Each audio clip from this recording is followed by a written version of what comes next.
হাসি দাঁড়াও। কি হয়েছে তাড়াতাড়ি বলো, আমার তাড়া আছে। হাসি তুমি জানো ওই যে আইসক্রিম ওয়ালি সুরাইয়া, ওর কাছে ছেলেদেরকে পাগল করার একটা জিনিস আছে, সেই জন্য তো এলাকার সব ছেলেরা ও আইসক্রিম খাওয়ার জন্য পাগল।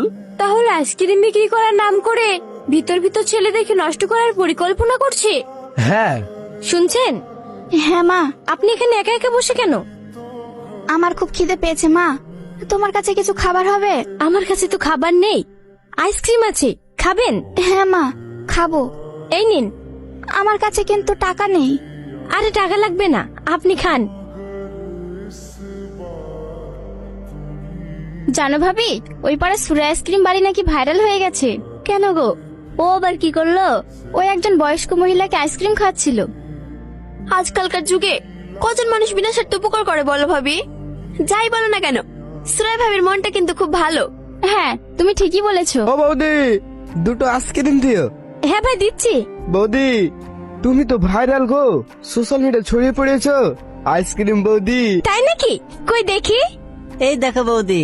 এত মানুষ আমার ভিডিও দেখছে। সুরাইয়া, তুমি যা করেছো সেটা খুব বড় কাজ। তুমি প্রমাণ করে দিয়েছো পৃথিবীতে এখনো ভালো মানুষ আছে। আমাকে একটা দেন আপু। আরে সবাই পাবেন, লাইন দিয়ে দাঁড়ান। আপনি যেদিন ওই বৃদ্ধ মেয়েটাকে সাহায্য করেছিলেন, সেদিন থেকে আমি আপনার বড় ফ্যান হয়ে গেছি। আমি তো শুধু আমার দায়িত্ব পালন করেছি, আপনারা যে আমাকে এত ভালোবাসা দিবেন আমি বুঝতে পারিনি। এই কি, সবাই একসঙ্গে আমার বাড়িতে? আজ পাড়া সবার সামনে তোর মুখোশ খুলে দেবো সুরাইয়া।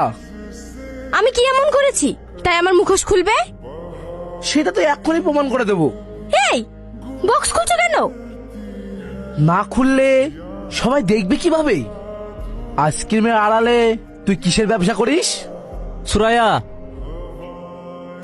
ওকে খুলতে দাও। এই, এগুলো কি? হিরোইন, আফিং, ওগুলো কই সব? এটা হচ্ছে ইনসুলিন, ক্যান্সারের দামি ওষুধ। আমার স্বামী মৃত্যুর সাথে লড়াই করছে। এই ওষুধগুলো নির্দিষ্ট তাপমাত্রায় রাখতে হয়, নইলে নষ্ট হয়ে যায়।